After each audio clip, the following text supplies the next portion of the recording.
Hey, I went ahead and I had to go live for that part. I caught I caught the end. Oh man, I caught the end. I didn't expect that. Oh man, You had to. I'm the king of petty. You knew what I was about when you got take into two. this. The Take music two. genius, man. Kashif. Yeah, rest in peace, Anybody, Kashif. anybody's name end with F, hey man, gotta give props to, bro. It ends with an Sharif, F. Kashif, Mustafa. Okay, ends with an F, bro. ends with it, not just a random F in it. Aren't you an educator? Come on now, Jay. Man. I know you're there with an A and an F, right? Jeff. Good save. Good save. There you go, sir. All right, let's get this started, man. And welcome into the Barbershop 918. You up in there with your man, Big Drew. Big Drew. J-Rocc. He's over there. Boom. And the one and only Raw Dawg. We got a jam-packed show for you today.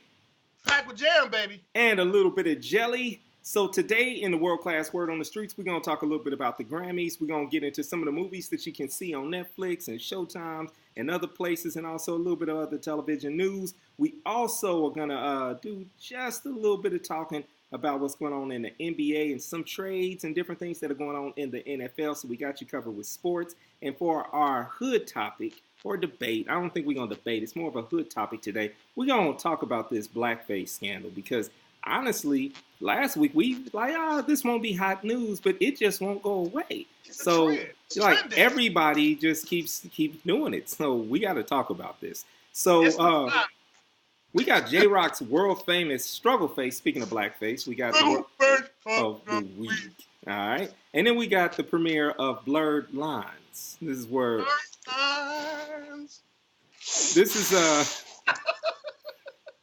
this is a part of the show when me and Raw Dawg talk a little bit about nerd culture, black nerd culture. Oh, okay. J-Rocc earlier thought we were gonna actually do lines on the show, because that's the way his mind thinks. Yeah, I don't know where he got that idea from. Shame on you. And he's an educator, everybody. Jay, sorry, nasty Jay, sorry. And you're not. Jungle of Love. All right. Druggy J. Man, just Nostrils like bowling balls. What? Man, I don't know. Daryl Strawberry. The white good. Yo, those are some cocaine users right there, sir. Bobby Brown. You get where I'm going. He did crack and cocaine. I mean, Chris Brown. James Brown, Antonio Brown. Now you're just naming people with the last name Brown. Come on, man. Mr. Brown. Let's move on. Let's go ahead and it's time for the world class word on the street. Word on the street.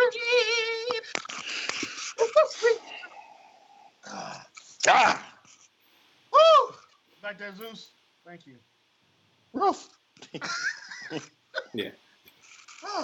J-Rocc, let's kick it off with a little bit of music news. All right, the countdown is pretty much the same as it was the week before. The only new, we don't want to hear it. The only new person is Kodak Black. He is back in the top 10 with his "Dying to Live" album. Other than that, your Drake, your Meek Mill, Post Malone, Travis Scott, Future, 21 Savage, who's out of jail, and A Boogie with the Hoodie has the #1 album again in America. That's that Z stuff, right? Is that what that is? Is that Z stuff? What does that mean?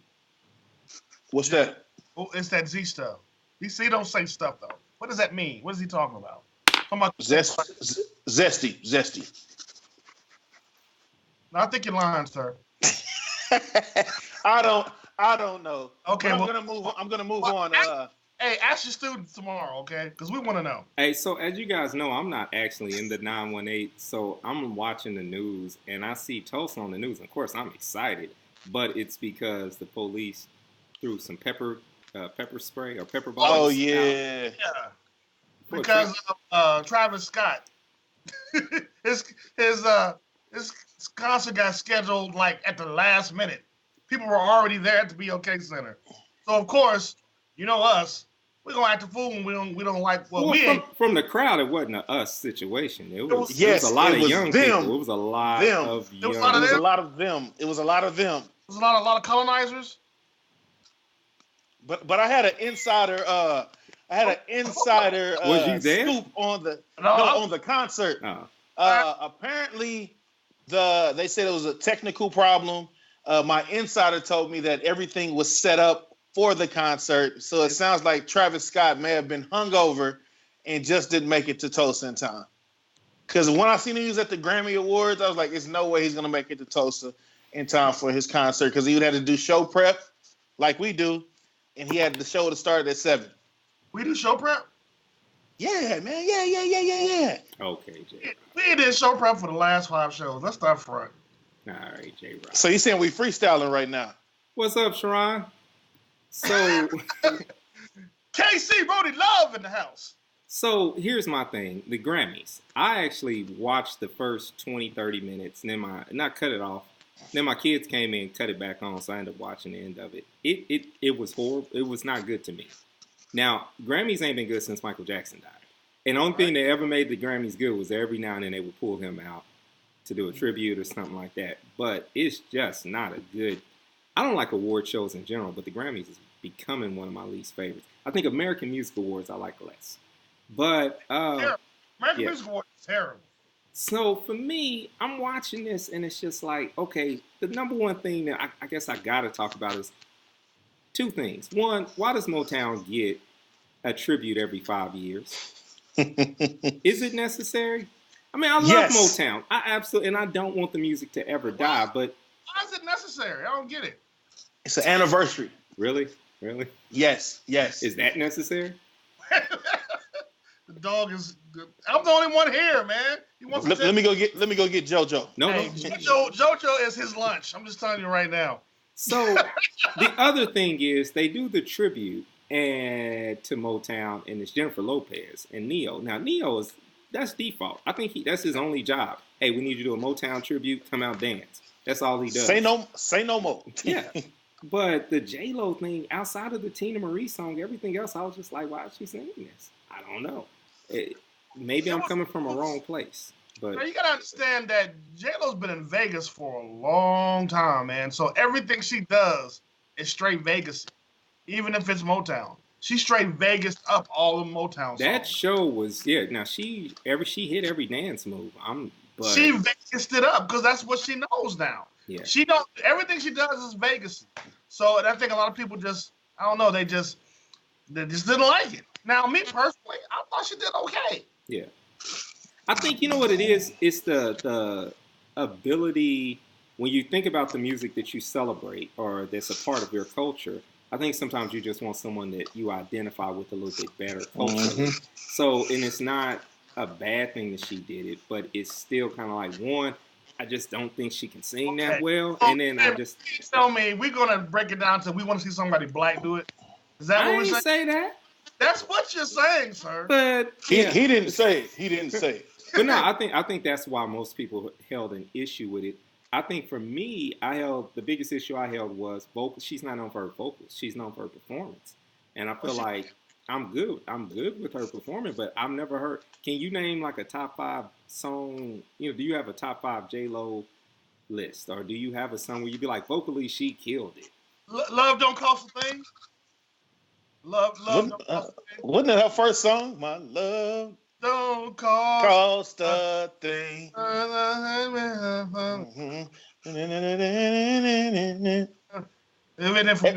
Every song that J-Lo has done, I like the remix that she's done with a rapper.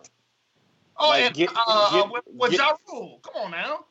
Get Right with Fabulous is my favorite J-Lo song. The one she did with Ja Rule. They used you looking it up right now. That tells me how much of a legendary song it is. Like, I'm real. I'm real.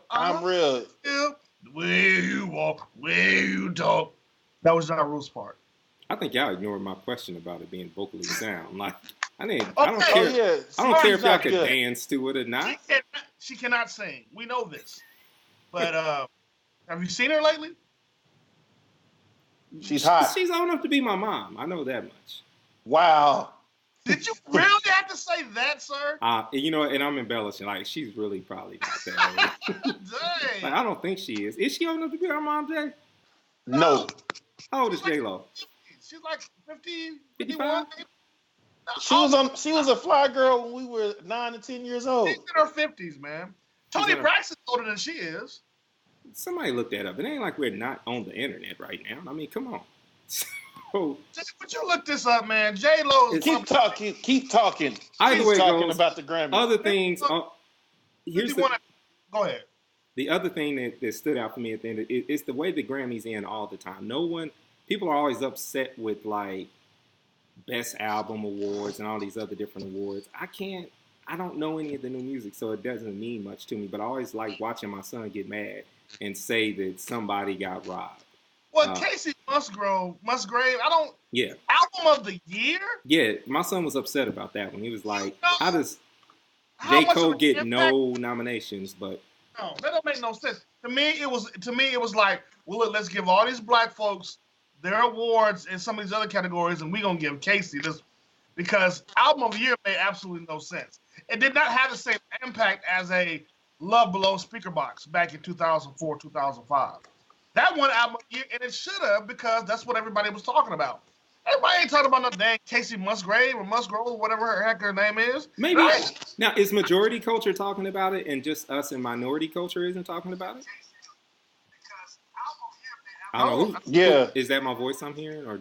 No, that's not your voice. That's my voice that Oh, okay. we're hearing, sir. Oh, okay. You might be right about that, sir. You might be right. I mean, sometimes I think when also that's the benefit of the doubt I usually give it when it's an award. When someone wins an award and I don't know who it is, it's like maybe because like I didn't know who Garth Brooks was, and then it turns out he was like the top selling artist of all time, and I was like, who knew? And he was from Oklahoma. Everybody knew, but Everybody knew Garth Brooks was huge, though, man. well, no, that's what I'm saying. Like in the hood, we didn't know that. At least in mine, because we weren't in Oklahoma. So I had no clue who Garth Brooks was. How old is J-Lo, Jay? You said 51, so I went with 51. Oh, yeah. Blue Magic gets better show prep than this. You were absolutely right, sir. If Chris would have asked something. Oh, Jay would have had it in 2 minutes. Yes, the boss. It's I mean, Then She was Ronnie- born August 15th, 2006. She was born the daughter of a sharecropper. so what are you trying to? Hold up, hold up. You gotta relax. Both of y'all gotta relax. Okay, Jennifer Lopez is only 49, so that ain't bad. Like I said, she's 49. Yeah, you did say that, Jay. Mm-hmm. So Raw Dog said 51. Hey, I'm not the one doing the research, man. Yeah. So I would say overall, I guess I'm just too old and too disconnected to the Grammys for it to matter. I thought Drake's acceptance speech was kind of funny. I'm not a big Drake fan, but it was I like that. He's being petty. And I noticed that they were cutting everybody short on their mute. Alicia said, "Wow." She said it on the air. Wow, the rap category is getting cut off pretty quick. They were rapping everybody. It was like, wrap it up, beat. Everybody got So to then wrap the it next up, person beat. that won, I think it was somebody white. Yeah. They did her like that. Yeah. And so that was kind of an odd thing that I didn't like. In years past, they usually pay a little bit more respect to it. Alicia Keys as a host. All right, so here's the argument that people have about Alicia Keys. Some people aren't pleased with her vocally. They don't feel as though she can actually sing. She did several pieces. She showed her talents. She's a talented woman. I don't know. I didn't have a problem with her hosting. She is not a Jennifer Hudson, okay? She doesn't have that type of voice. But she can carry a tune, and she can play the heck out that piano. Yeah, so she was entertaining. So, I mean, people are still mad that she's with Swizz Beatz and he was with Mashawn. People are still mad about that. I don't understand how. It's none of their business. Exactly. It's so crazy. Especially now that everybody pretty much living in the same house. Yeah. I said yeah to that without listening. I'm sorry. I should not have said yes. No clue what he's talking about. So, all right, so like Donald Glover won for This Is America. It's like it was a good overall. It was a good Did show. you see the commercial with him and the Pixel? Yes. That was awesome. What about the Will Smith commercial? It seemed like that got more attention than anything. That's gonna be in my nightmares right there. That was terrible. It was scary, man. I was like, Will, golly. No. He didn't have to be blue. They trying to be too literal, man. Even in the Broadway play, the brother that played the whatever, he wasn't blue. He just the genie. He had a blue suit on. Will could have had a blue suit on. They had to make Will with the big giant head and that's scary, man. That's gonna give kids nightmares. Yeah. Yeah, it's gonna be. I don't know, man. Do you think so? What you're saying? You're not gonna see it. You're not gonna support it. I didn't like the animated Aladdin. So why would I want to? You was 30. You was 30 when it came out. You was 30. So I don't feel like your opinion counts, man. You asked for it. You literally just asked for it. I mean, it's a general. I guess I should have said Jay. That's my fault. All right, yeah, because Jay's only, what? How much older are you, Jay? 28. Why don't you sit up there and lie? Hey, just like Chris, I actually had to sing the theme song from Aladdin in my 8th grade choir. Like, I think it was A Whole New World. Is it? Is that A Whole New World with Peebo Bryson and Regina Bell. Yeah. I didn't sing lead in that. I was just in choir class. Were you really singing, or was you ain't got a lot, Drew? I got in trouble consistently in that class. There was this, when you got in trouble, you had to sit behind a percussion sign, and the teacher just about every day was Mr. Morgan to the percussion sign, because it was just. What was you doing, man? Just talking being Drew? Instead of just talking, just being petty. Being petty. Yeah, that's Big it. petty. Being petty. Yeah. Being a little petty. Just being a heathen. Huh? Just cultivating my petty. All right. So other things going on, moving away from music, kind of going into movies. There's a lot of, and this is kind of related to music. Netflix has the Sam Cooke documentary, something we suggest you watch. Really good. I watched it to completion. It's one of those things where it's just a combination of everything that you kind of already knew, but it just seals it back together and puts a lot more meaning behind the song Change Gonna Come. It really helps you love Change Gonna Come a little bit more, and it really makes you sad that it's still a relevant song. And so many great leaders have just been shot down and killed in some of the most egregious ways. And so the way Sam Cooke died, I don't think was general knowledge to my generation and newer generations. So I'm glad that the documentary is out there. It talks about just how innovative of a person he was, as far as some of the things that we're fighting for. So, like, for example, Russell Wilson just recently purchased Sierra's Masters. At least that's from the stories I read. And so this is something that Sam Cooke was on top of back then, trying to pursue, making sure that people own their actual music. And these are reasons that they speculate led to his death, because the amount of freedom that individuals were starting to get watching him. Because unlike, James Brown was doing it, but Sam Cooke was doing it, a little bit, on a bigger stage a little bit before him, and had influence outside of just music. As he was getting into acting, or not acting, but as he was getting in, crossing cultures and hanging out with Muhammad Ali and other individuals. So it's a great documentary. Here's something I did that I'm not proud of. I get bored sometimes watching a documentary, and I go on a rabbit trail. I'll press pause, and I went on a rabbit trail researching Bobby Womack. Wow. Do you know the Bobby Womack story to Sam Cooke? So yeah, Bobby Womack ended up hooking up with Sam Cooke's wife. Yeah. After he died? Right. I mean, and it was there's like in the Bobby Womack book, there's carryover there, and he tries to justify it. The part that I realized, because I had never read the book, and I read an excerpt from the book yesterday while I was after watching the movie, Bobby Womack ends up splitting up with Barbara Cooke after a while, because he ends up sleeping with their daughter.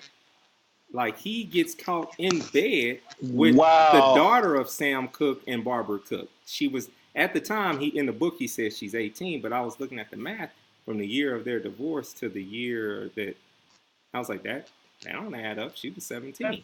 That's very R. Kelly-ish But right there. she goes on to marry his brother Cecil, and they become Womack and Womack and have a great recording career. Who married who's? This sound like Which Way Is married Up with Richard Pryor. Linda Cook I think it's Linda. Yeah, she goes on. Sam Cooke's daughter goes on to marry Bobby Womack after this whole incident where she's caught in bed with Bobby. She goes on and gets with Bobby's brother and marries him, and they become Womack and Womack. If you think you lonely now. I wish you didn't trust me so much. That's what made me go there. That song always made me curious about Bobby Womack. I can't believe Bobby Womack even got to sleep with anybody, because that was the most unattractive brother I'd ever seen in my life. He wrote songs for everybody, for the Rolling Stones, all kind of people. His face is the personification of slap. There's another documentary that you were talking about, Raw Dog. Teddy P. Yeah, Teddy Pendergrass. And to see that, I was really surprised that Showtime would actually put something together for such an R&B artist, because Teddy was R&B to his core. There wasn't nothing pop about Teddy. But this is a 2-hour documentary, and they go. It's almost in his own words, because apparently Teddy would record, he would have these cassettes like a diary, and he talked about his life, and of course everybody knows about what he was, and the accident, and all that stuff. But then it gets into real detail of why he left Harold Melvin and the Blue Notes. And Harold Melvin just looks terrible in this documentary, dude. Because this dude kept all the money. All the money. There's 5 dudes in the group. Harold Melvin had money in his under his bed that he would give out to Teddy whenever Teddy would complain. Like, here, take $200. Don't tell the other boys. It's messy. But it's great. It's a great documentary.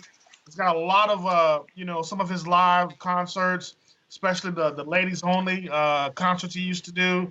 Talks about now there's this interesting byproduct of this story about his first manager named Tan. This sister who had total control of Teddy's career, and then she ended up dead. And nobody knows why. But Teddy was somehow involved with the Black Mafia in Philadelphia. And everybody thinks Teddy had something to do with it. You got to watch this documentary. Oh, yeah. I'll watch it this weekend, a long weekend. I'll be watching Teddy P. and Sam Cooke. It's called Teddy Pendergrass, If You Don't Know Me By Now. Yeah, that's going to be good, man.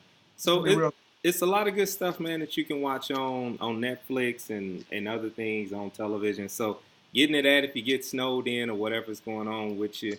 Let's go ahead and move. Let's go. You got a box office report, or do you want to just leave out movies altogether? Because you can. Box office. We got box office. Yeah, let's talk about what happened last week. Okay, so in the top 5, we've got 3 new movies. At number 5, formerly number 1, is Glass. Made $6.2 million. Fell all the way to number 5. At number 4 is The Upside. That was number 2 last week. Fell all the way down. Made $7 million. At number 3, Liam Neeson. I will kill a brother. Cold Pursuit at number 3. Liam Neeson got problems, dog. When I saw The Taken with 3 Ks in it, I was.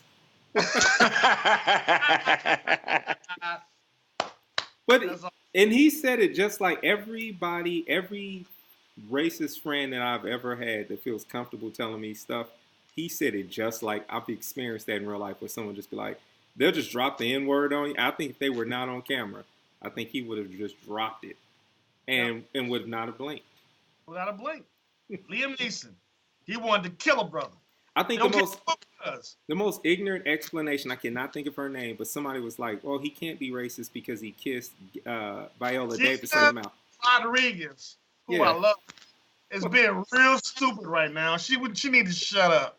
She just shut up, sit down, and just shut up. And that's your girl. Your girl. If you watch Widows, there is something unsettling and awkward about the relationship between the two. It seems awkward and somewhat racial tension. Yeah, it's weird. It's a weird dynamic. It was weird for me to watch. And kissing makes you go, ooh. Well, kissing Viola Davis in general, like because of the snot and the crying, all those things. You're like, did he get a little snot? Did he get a little snotness, Scotty? Hey, Scotty. I'm not gonna have you talk about, but she's a great actress. She is. I was just saying. I'm just wondering, do you get a little snot when you kiss her and you're Scotty from the Whispers if you got a mustache? I'm moving on, man. And number 2, the new movie with Taraji P. Henson, What Men Want. Mm-hmm.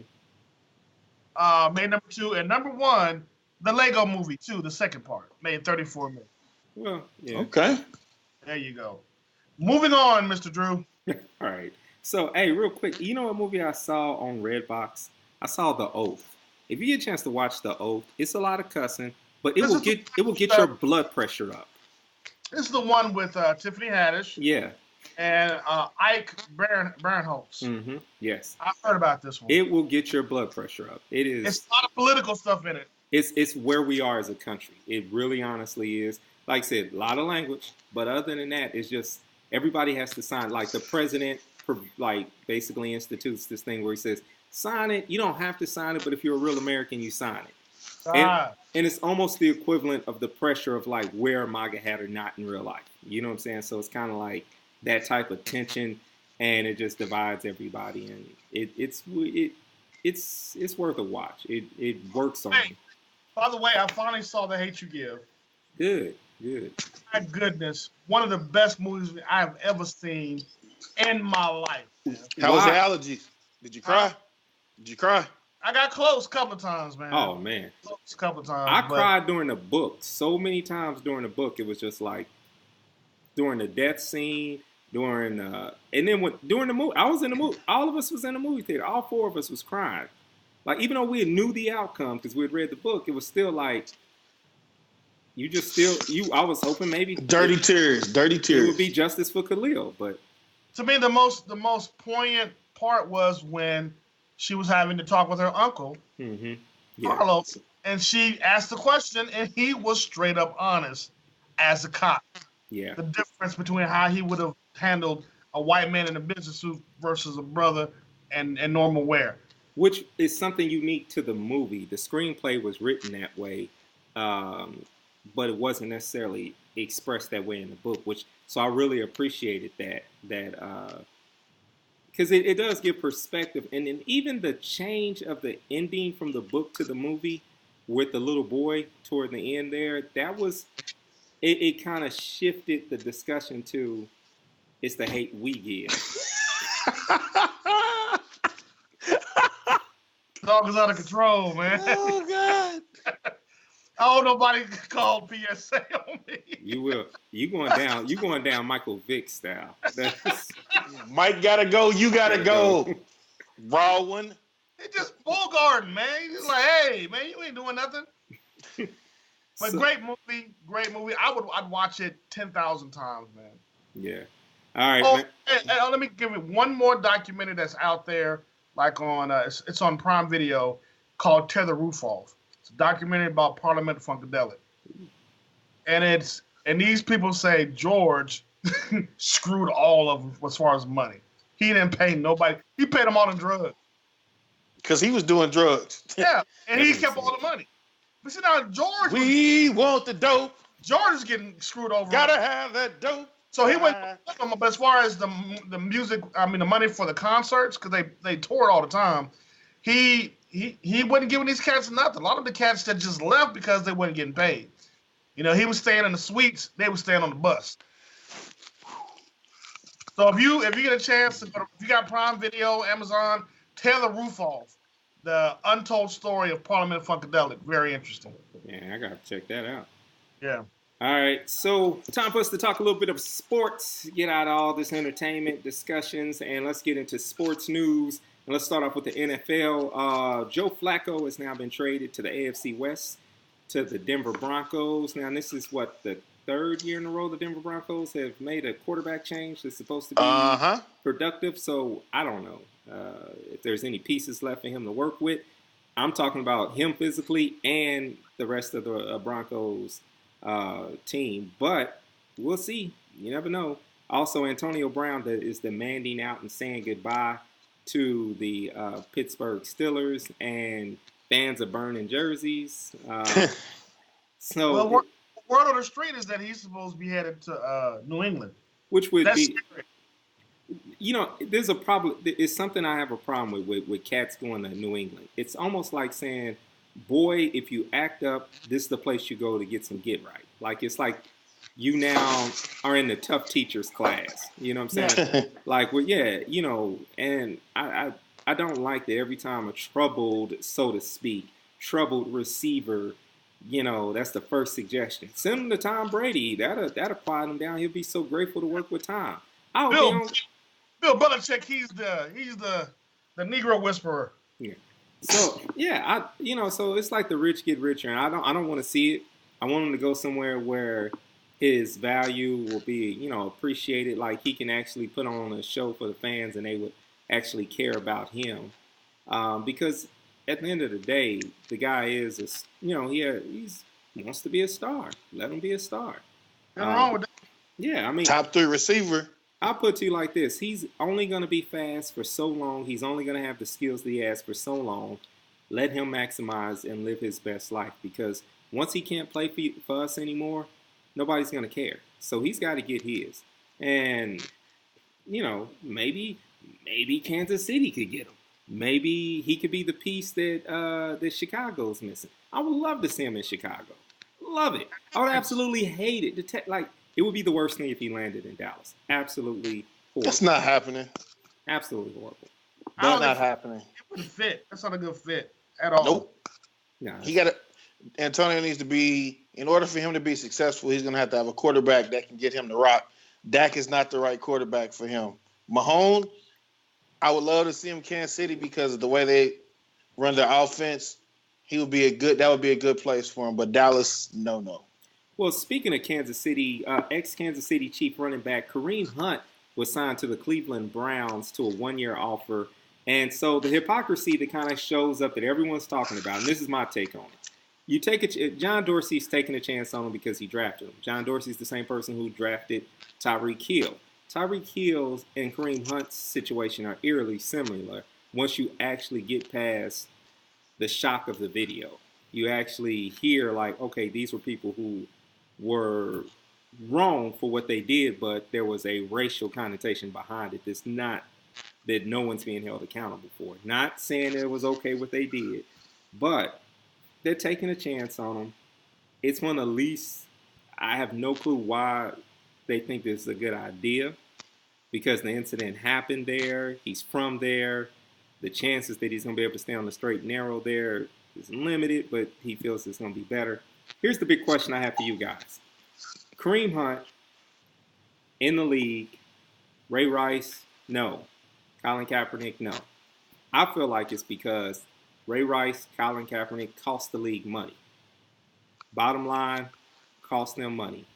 And so, therefore, those two were not allowed to be someone that can come back into the league. In Ray Rice's case, he did something horribly egregious, not saying that he should be back in the league, but it cost the league embarrassment and money, and they had to pretend like, like this is something that they can never forgive. But for Kareem Hunt, they turned a blind eye. With Kaepernick, he never laid a finger on anybody, and he's not back in the league.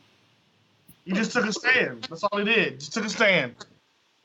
So, is this more fuel to the fire that says like, yo, should we keep watching this? Like, should we keep investing in this product? It's hard. It's hard to even think of not, but you see what's going on. You even had was it Reuben Foster, the guy from the 49ers, who, allegedly, beat up on his girl, and the 49ers cut him before the game, but then the Redskins signed him. Then the thing with Kareem Hunt happens, and then, like you said, we all can see Ray Charles, Stevie Wonder can see what's going on. Kaepernick should be playing in the league, but like you said, everybody's kind of like Drew said, he lost the league money, so everybody is turning their back to him. But everybody knew Kareem Hunt was going to get signed, but when is he going to play? Because he's going to be out a year.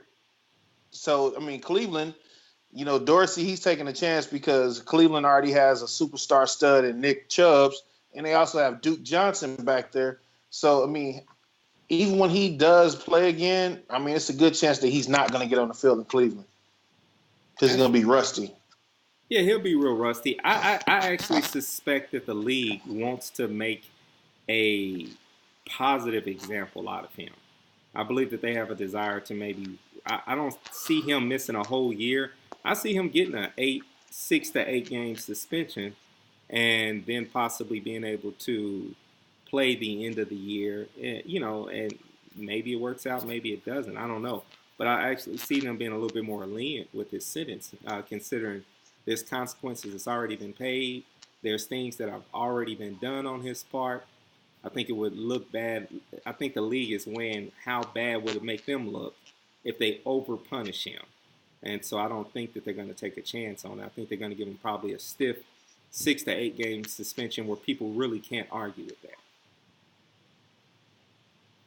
Well, I guess that's all right. That's all.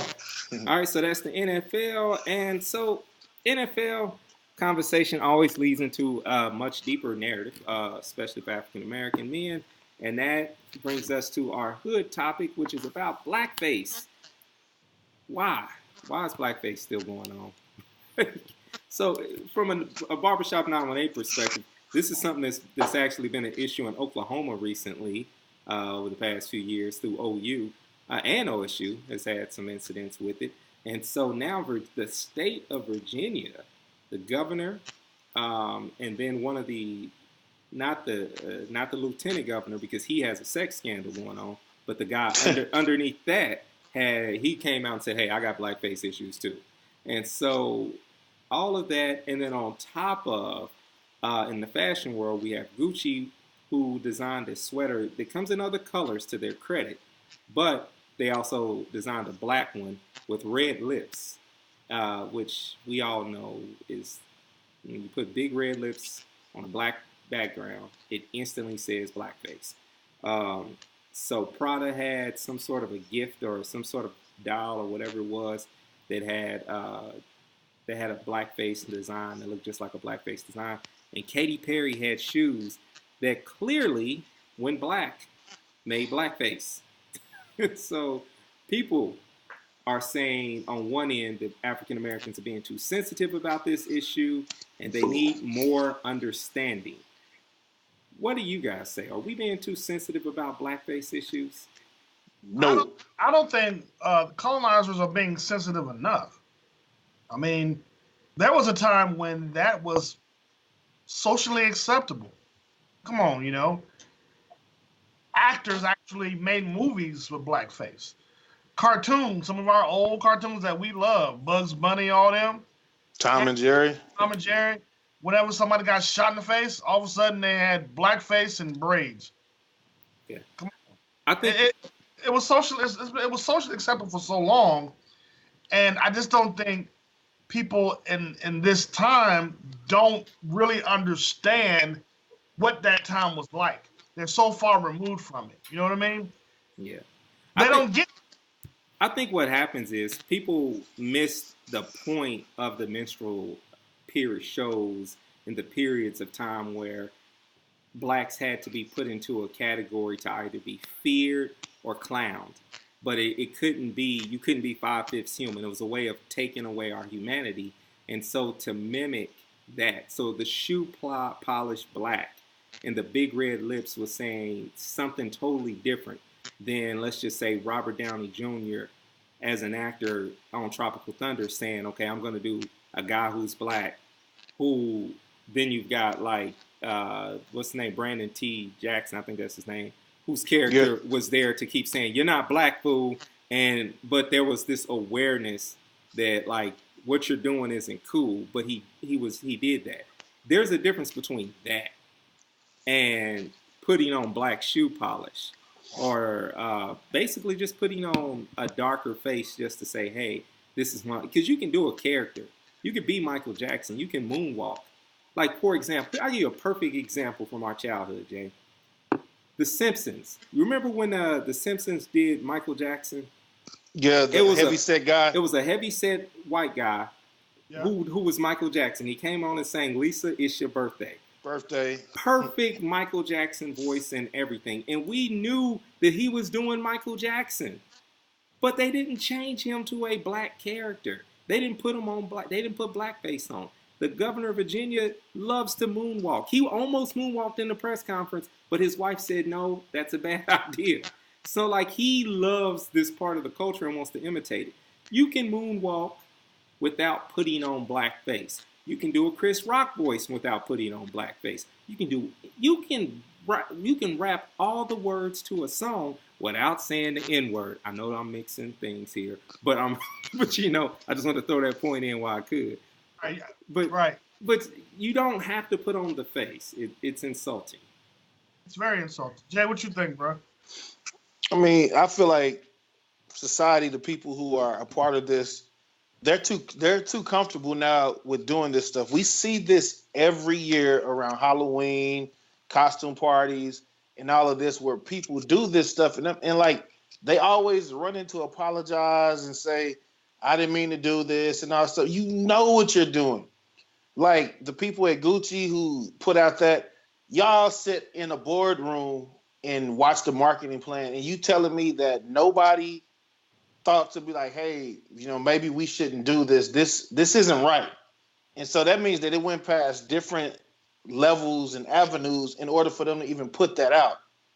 And so it just irks me that this is continuously going on. Like Katy Perry, she had to have known that as well, you know, because her name is on it. I'm going to go out on the limb and say that she's not letting anything get dropped unless she gives her say so on it. And for her to let that go on, I'm like, it's just getting out of hand with artists and designers and people who are doing this, like college people, like those kids at OU, like the ones that were on the bus, right, you know, doing all of that stuff. They know what they're doing. Like, I don't feel sorry for you and saying, you know, I was under a lot of stress. No, that's BS. That's a bunch of BS. Here's the problem I'm having with this, because you got a lot of young black men who are far removed from that time when that was an issue. That's why you got heroes like Floyd Mayweather, who says, you know, who says he don't have a problem with Gucci. You got people like Kodak Black. I'm gonna wear Gucci, man. I'm black, man. We always got to run and be offended about everything. These young black men who are in the spotlight, who are ignorance personified, just don't know the history, don't know why that's offensive. Therefore, because they have the money, it don't affect them. Well, I think that's them too. I think that's one of the bigger pushback issues that I think has to always be explored. It's like each man is allowed to have his own opinion and to be offended or not to be offended. And if he chooses not to be offended and says, you know, and he wants to believe that it's an honest mistake, that's his prerogative to do so, and that doesn't take his black card away. I think it's disappointing.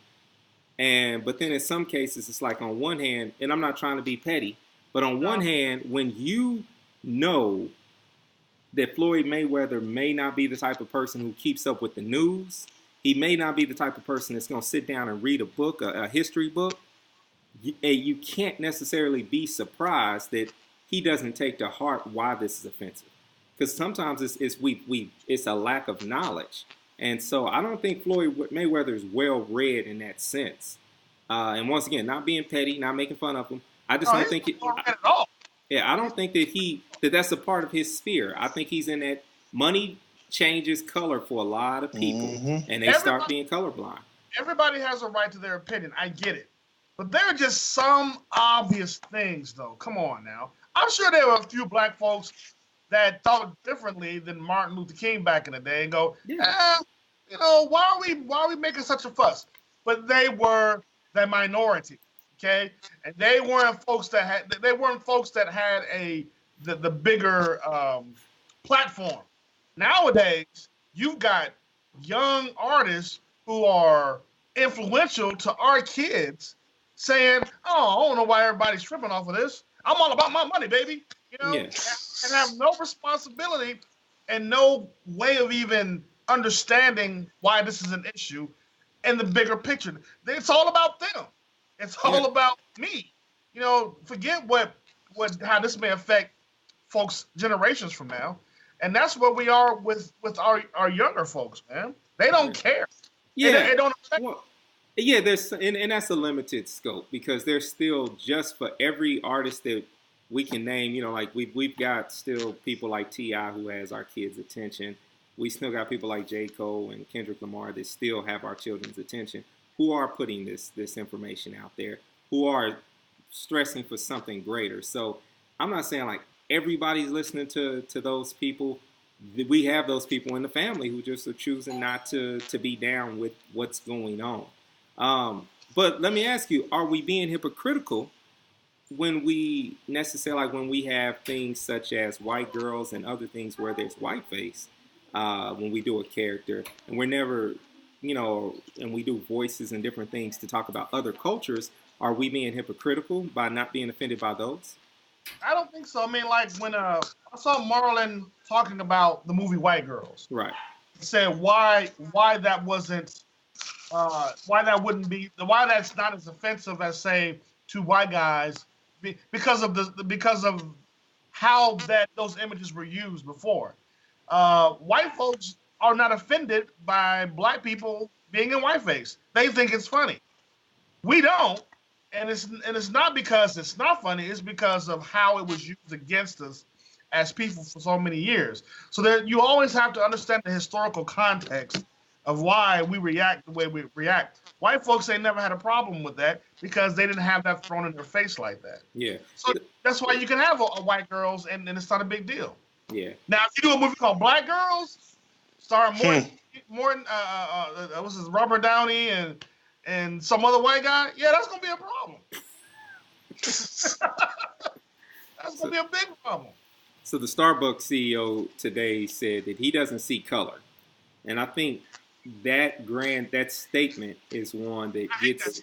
That's the statement that is like, you're telling me you don't see me, because I'm color. I'm black, and black is a color, so you see me, and so. We can end it there, man. I think that's one of those topics where one of these days we're gonna have to get to the point where we're gonna have to invite in some people who disagree or that we know need, like who have questions, because what made it socially acceptable then is the big question I have for the people who were getting away with this in the late 70s and early 80s and still are doing it to this day, these fraternities and sororities and the places that this is popping up. What is going on in that culture that they're like, hey, this would be funny. Like, what is really going down? Like, I really want to know. But I can't ask you to.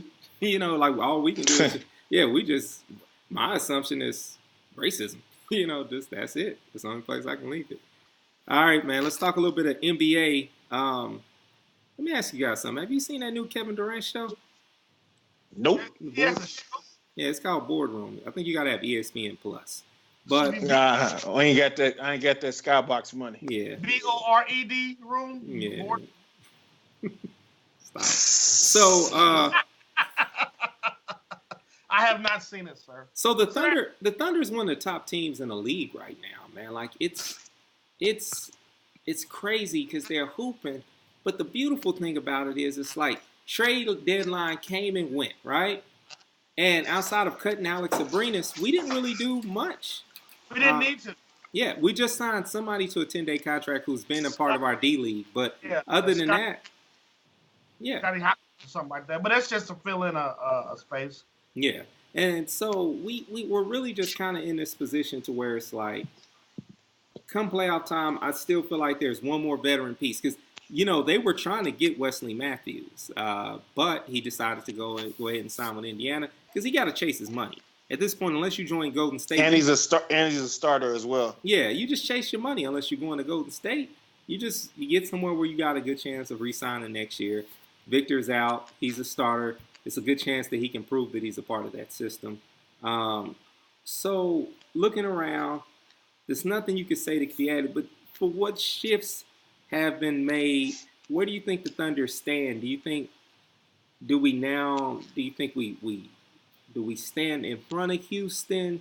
Could we potentially beat Denver in the playoffs? Where do you think we are as a team at this midway point? Houston's still gonna be a problem for us. Houston's gonna always be a problem for us. Denver, not as much now as maybe we thought they might have been at the beginning of the season. Right. Rookies. Yeah. So Oklahoma City looks amazing. They're probably the most fun team to watch. Yeah. Even if you're not a Thunder fan, it is fun to watch them because they're running up and down that floor, and they have taken on, to me, the persona of Russell Westbrook.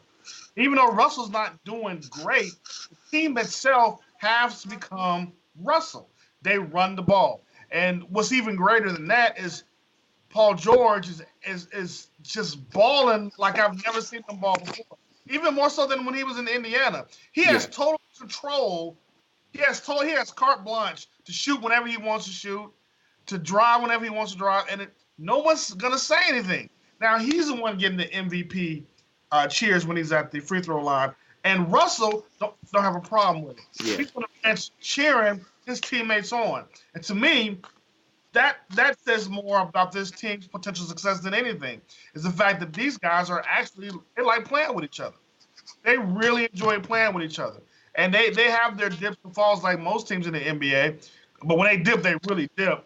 Man, to see them like when they played Portland the other night, to see the way they ball together, they seem unstoppable at times.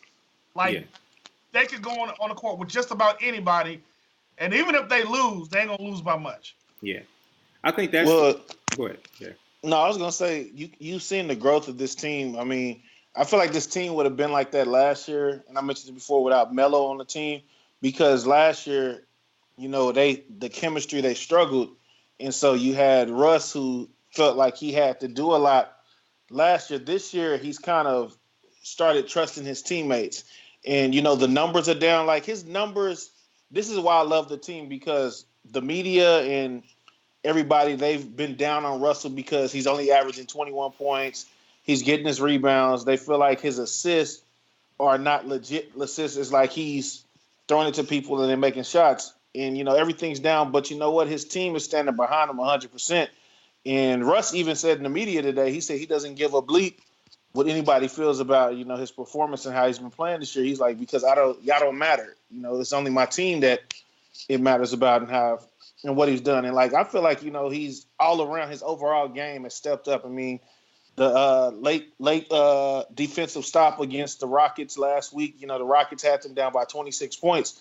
To me, I feel like this is going to be a special season. They were down 26 points. Most people turned the game off, but, they kept fighting and clawing back, and they eventually won the game. I mean, Paul George, any other season, he would be the MVP, but, he's having his career year, and he's got that glow right now. We've seen that with so many players, and I just hope it carries over into the playoffs for the OKC Thunder. I really feel like they're the second best team in the West. I don't think the Nuggets, they're battle tested. Like, they're a regular season team, but I don't think they're going to be a good playoff team. But I think OKC is the second best team in the West. And I think the Nuggets got some kryptonite on the way because IT is getting better, and he should be making his debut soon. And that never works well for a team. So we'll see. I think for me, I'm watching them, and I'm just like, it's going to be interesting to see if we get a chance to take on Golden State in the playoffs. Because if Golden State has any chink in its armor, I think this OKC team can take them. I'm saying everybody's got to be healthy, front and back, for them to be able to beat us. I honestly believe that we're stronger than them, and that's we have more heart and we have more drive and desire than I think Golden State has at this point. Yes, they have experience and a ton of talent, but if Durant's out, if Curry's out, if Clay is even off or Draymond's off, I think we can take them. And I know that sounds kind of naive, but I'm just saying, if one piece is missing, I think the way this Thunder team is playing, it gives me confidence to feel like we could take them on. But it's so sad that it's like one piece got to be missing. You know what I'm saying? And then I say that forgetting all about Boogie Cousins. Boy, I hate them. Man, I take back everything I said. Golden State sucks, man. Two pieces got to be missing. So, I don't know, man. Golden State sucks for many, many reasons, man. They just The general manager is really, really good, and that's why they suck. Yeah. So yeah, that's pretty much it. So man, everything we got All-Star Weekend coming up. Jay, you excited? Hamadou, isn't he in the dunk contest? Yeah, he's not gonna do anything. They got the wrong young Thunder guard. I think they were trying to type in Terrence Ferguson, and somebody got poked in the eye, and they put Amadou in there. Because he's trash. Terrence Ferguson should be the one that should be in the dunk contest. I don't know, man. I seen how at the beginning of the year, Hamadou had some power behind a few. He's got some hops. I think he can do something creative. He's got hops. The dunk contest is a lost art. I mean, it really is. It's not the same. Shut your mouth. You shut your mouth. Talking to Raw Dog, not you. You can go on with your blaspheming ways. It's the lost art. Like it was good when Levine and Aaron Gordon were in it, but then Levine got hurt, and it's just I don't think it's gonna be a All-Star Weekend is kind of overrated to me now. So here's the hypocrisy in what you're saying here. He said hypocrisy. So before you chat like this makes you look bad. The dude with the master's degree challenging the guy with the GED to spell it. Hey, I can't spell it. That's like me challenging you to Bible verses. Like there's no winner here, dude. Man. There's no winner. Like why would we do this? So, it's all love. We all got our own strong suits. Yeah, we stay in our lanes. Yo, crazy. So, but no, like before the Levine dunk contest, people were like, oh, it's no names in it, no big names, nobody likes it. But then they put on a show and then it's like, uh-oh.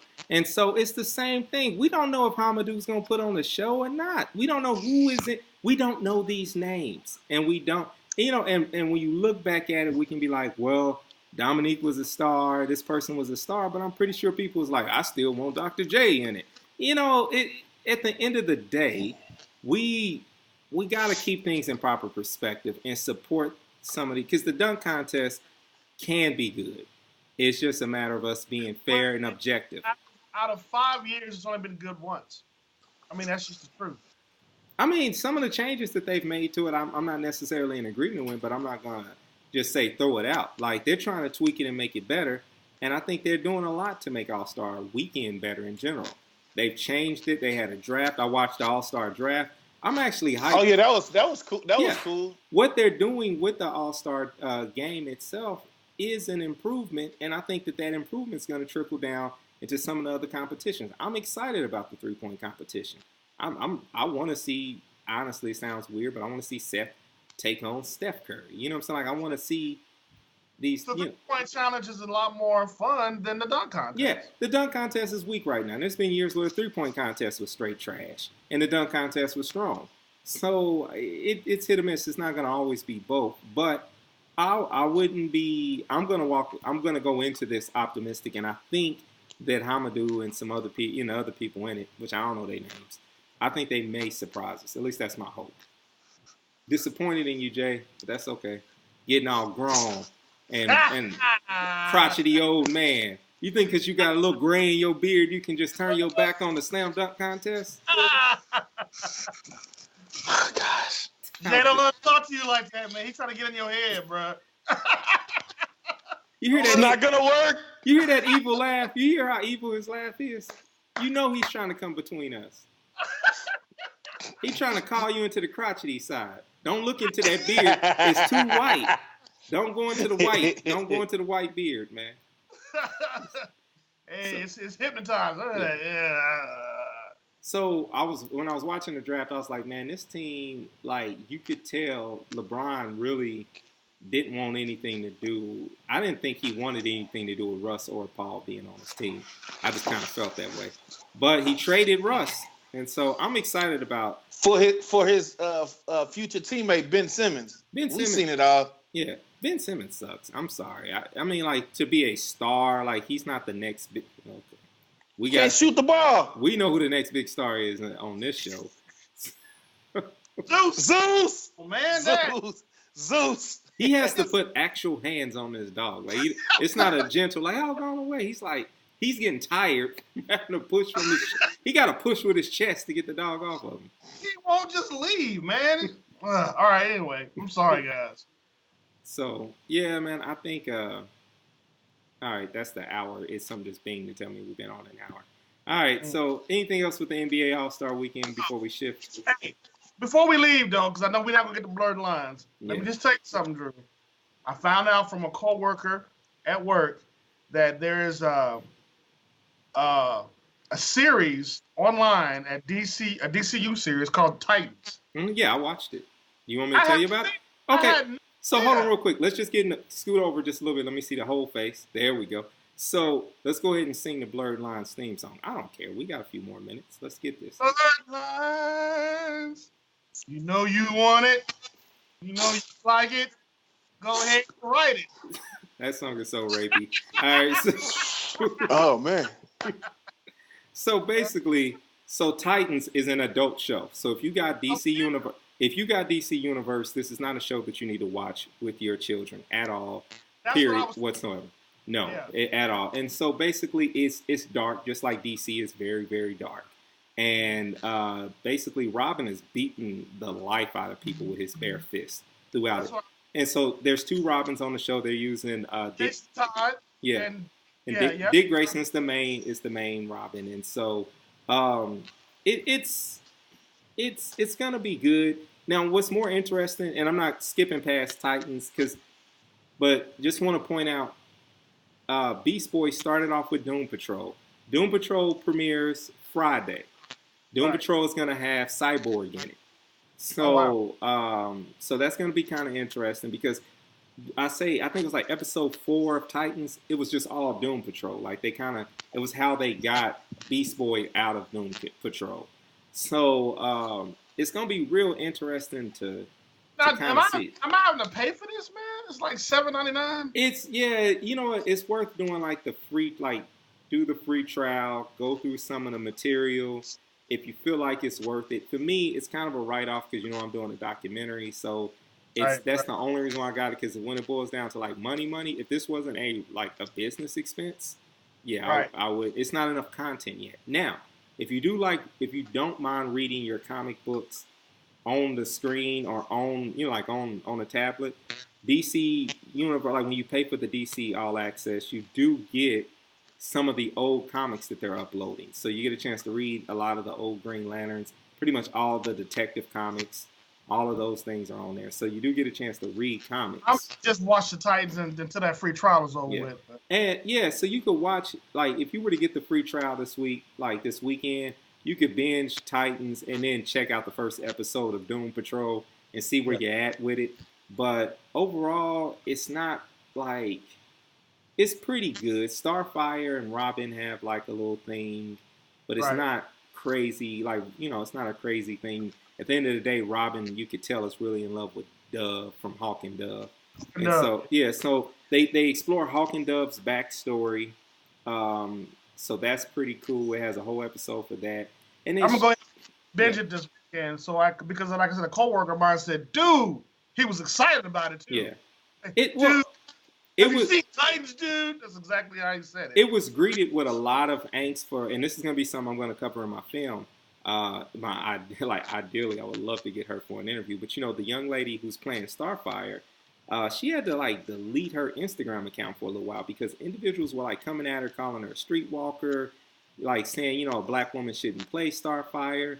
There was literally a hashtag. You can look it up. It's not my Starfire. And so it was just... Racism is everywhere, isn't it? Yeah, racism is deep in cosplay and deep in the comic book world, which is a surprising thing. You wouldn't think that type of... This is a place where people go to be free. But, she was really attacked personally. People really sought her out because they want to change the character. And one thing that I looked at, just kind of peeping it from that being... Just from a black point of view, I'm even going to characterize it as a negative thing. Sometimes you got a different view of things when you're black. And so I was looking at it, and I was like, oh, this character is ambiguous. It's racially ambiguous to some extent. They're leaving it open to being an alien, which she is an alien. But if the body changed, I wouldn't be surprised next season. Or if something happens, I felt like that that part of the storyline was left open a little bit. There was nothing that said she's like, this is her body. And so I wouldn't be. Yeah, that's just me seeing it from that end. But those are blurred lines. Okay, Jay, you come back in the conversation. Oh man, are you snorting cocaine or something, man? Dang. It's time for the world famous struggle face of the week. Struggle face of the week goes to the Boston Celtics and the Houston Rockets from their performances this past Saturday night. The Boston Celtics were playing the Los Angeles Clippers, and they were controlling the game. All of you bettors who bet on the Celtics, you probably took a sip and then turned the game off because the Celtics were up by 28 points, while the Rockets, they were beating the Thunder by 26 points at the halftime. Both teams ended up blowing those 20-plus point leads and losing. The Celtics, they were without Kyrie Irving, and the Rockets, they just blew the game. So I give my struggle face to both of those teams. Both of those teams are supposed to be championship contenders, and you can't win a championship blowing 20-point-plus leads, especially in the second half. Yeah. You can't. That's the struggle. That's worthy of the struggle face. That's good. I like that. All right, you ready to go back-to-back, Jay, and give us your famous final cut? Yeah. I'm going to go ahead. Come on, Raw Dog. You got to relax. Was he using lust hands? Because I saw he graduated from lust fingers earlier to lust hands, whole lust hands.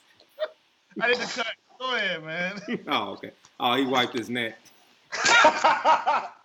He's like a 2 baby. straight weeks. Oh, yeah, just that. Yeah, get that Enfamil under that neck.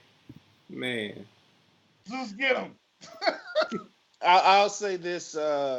Since that infamous July 4th, 2016 decision that changed the NBA, this is the first time that I have watched the Oklahoma City Thunder, and I am excited and happy to watch it.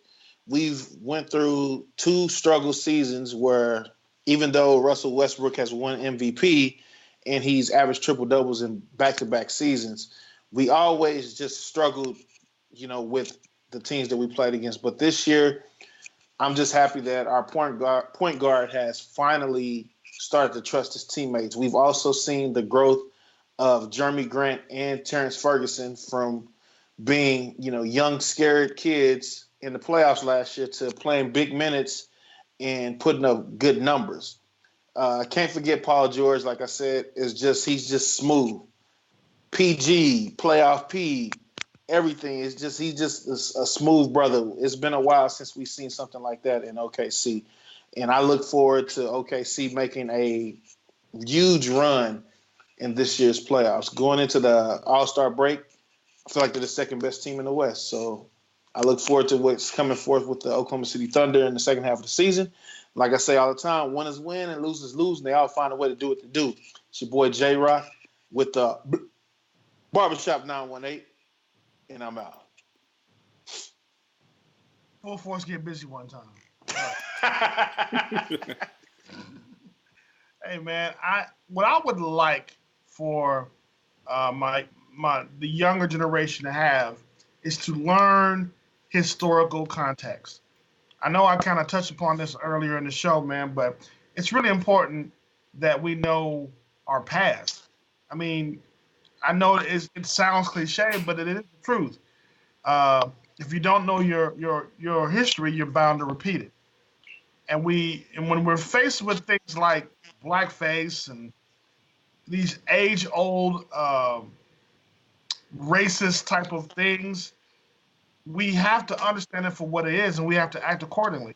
But we can't do that if we don't have some type of historical context to look back on. Let's know our history, folks. Black history just ain't in February. We should always seek out more knowledge and find out how we got to where we are. And also, understanding our history tells us why we have so much further to go. With that being said, don't tell God about your big problems. Tell your problems you got a big God, and I'm out. Roof. So today, there's a song by Chris Stapleton that I like. It's called Sometimes I Cry. And just powerful the way Chris Stapleton sings it. I don't know if someone else sang it before him, but today was one of those days where that song had more of a meaning to me because I actually cried this morning.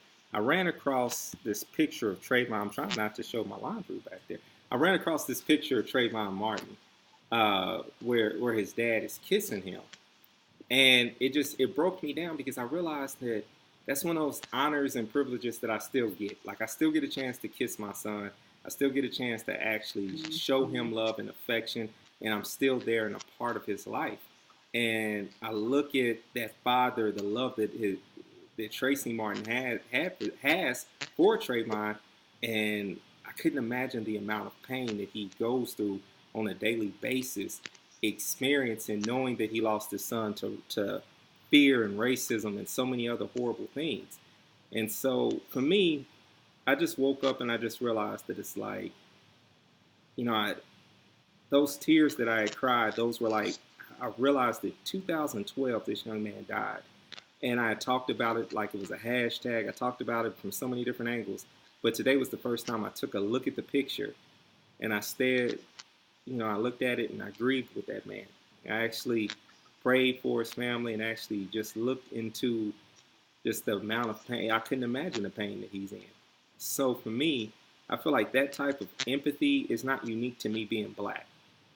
That type of grace and mercy and justice that I wanted displayed that Trayvon didn't experience, that's not just because I'm black, it's because I'm human. I'm 5/5 human, and I want my sons to be treated that way.